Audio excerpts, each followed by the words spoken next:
श्रीराम जय जय राम. सद्गुरू श्री ब्रह्म चैतन्य गोंदावलेकर महाराज यांची प्रवचने म्हणजे जणू वेदमंत्रच. श्री महाराजांनी प्रत्येक दिवसाच्या प्रवचनाबरोबर बोधवचनही सांगितले आहे. या बोधवचनांचा विस्तार एक तत्वनाम या पुस्तकात लीलया स्पष्ट केला आहे. लेखक आहेत रामभक्त श्री रंभ कुलकर्णी. या श्री रामनाम मंत्रित पुस्तकातील आजच्या बोधवचनाचे अभिवाचन मी डॉक्टर सौ शिल्पा कुलकर्णी तुम्हा सर्व भक्तांना सादर नमस्कार करून करीत आहे. आज दिनांक 13 फेब्रुवारी. आजचे बोधवचन. प्रत्येक मनुष्याने भगवंताचे नाम घ्यावे, त्याचे ध्यान करावे, त्याच्या स्मरणात राहावे आणि आपल्या जन्माचे सार्थक करून घ्यावे. श्रीराम. प्रत्येक मनुष्याला भगवंताच्या नामाचा अधिकार आहे. स्त्रियो वैशास्थता शूद्रास्तोपी यांती पराम गतिम. नाम कुणालाही वर्ज्य मानित नाही. नामस्मरणाने कुणीही परागती म्हणजे मुक्ती मिळवू शकतो. श्री महाराज म्हणतात, नाम हे फास्ट गाडीप्रमाणे आहे. नाद, प्रकाश, सिद्धी अशा कोणत्याही लहान सहान स्टेशनांवर न थांबता नाम थेट ब्रह्मपुरीलाच नेते. पण नामात निष्ठा हवी. इष्टदेवतेची अनन्य भक्ती हवी. त्या देवतेचे ध्यान करावे.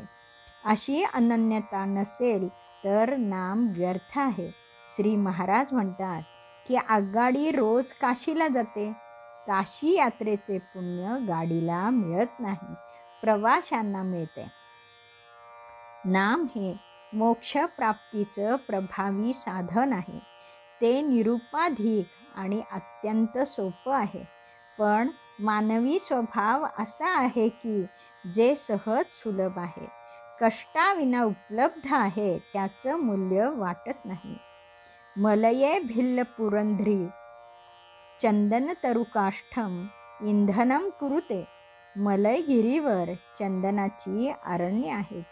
तेथील वनवासी भिल्ल तरुणी चंदनाचा उपयोग इंधनासाठी करते. सहज मिळतं म्हणून त्याची किंमत नाही. एक कॉलेज तरुण होता. रोज सकाळी त्याचे वडील त्याला पॉकेट मनी देत असत. ते पैसे त्या मुलाला पुरत नसत. तो जास्त मागत असे. एके दिवशी वडील म्हणाले, काही काम कर, पैसे मिळव आणि आज संध्याकाळी तुझी खरी कमाई मला आणून दे. मुलाने दिवसभर मिळेल ते काम केले. पैसे आणले. एक 100 रुपयाची नोट बाबांच्या हाती दिली. ती नोट बाबा फाडणार तेवढ्यात मुलाने त्यांचा हात धरला. कष्टार्जित कमाईचं मूल्य लक्षात येतं. कष्टाशिवाय प्राप्तीला समाज मनात किंमत नाही. तसं नाम सोपं साधन आहे, म्हणून कमी प्रतीचं मानू नये.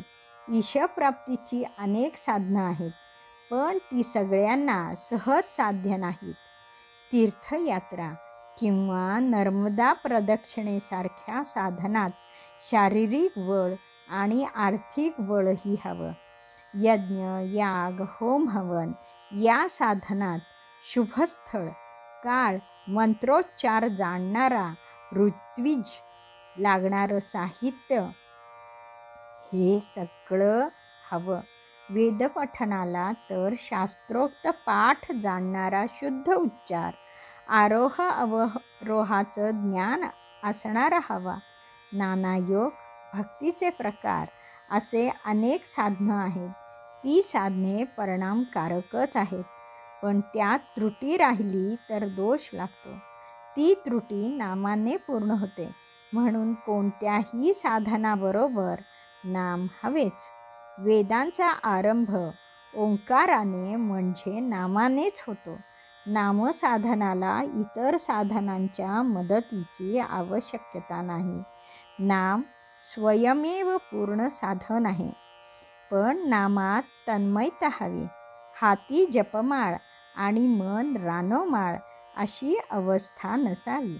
भगवंताचं नाम अधिक भगवंताचं ध्यान बरोबर भगवंताचं स्मरण अशा स्मरणाने जीवनाचं सार्थक होतं.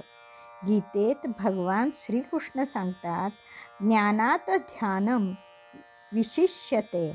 कारण ज्ञानात जिव्हाळा प्रेम येण्यासाठी ध्यानाला महत्त्व आहे. मनात इष्टदेवतेचं ध्यान केल्याने चित्त शुद्ध होईल. चित्तात त्या देवतेचा साक्षात्कार होईल. चित्तातील भगवंताचा साक्षात्कार चराचरात होईल. वृत्ती विशाल होईल. भगवंताचे गुण जीवनात साकार होतील. भगवंताचे गुण जीवनात साकार होतील. माऊली म्हणते, जो सर्व भूतांच्या ठाई द्वेषाते नेणेची काही, आप परू जया नाही चैतन्य जैसे. आणि मी हे भाष नेणे माझे काहीच न म्हणे, सुख दुःख जाणणे नाही तया. नामसाधक अंती ईश्वरासारखाच अद्वेष्टा, जगमित्र, करुणाकर, निरहंकारी, क्षमाशील, सर्वदा संतुष्ट, स्थिर चित्त होतं. नुसतं यांत्रिक पद्धतीने यंत्राप्रमाणे नाम घेऊ नये. ध्यानाने त्यात जिवंतपणा आणावा. अशा नामस्मरणाने भक्त भगवंत एकरूप होतात आणि जीवनाचं सार्थक होतं. श्रीराम समर्थ. जानकी जीवन स्मरण. जय जय राम.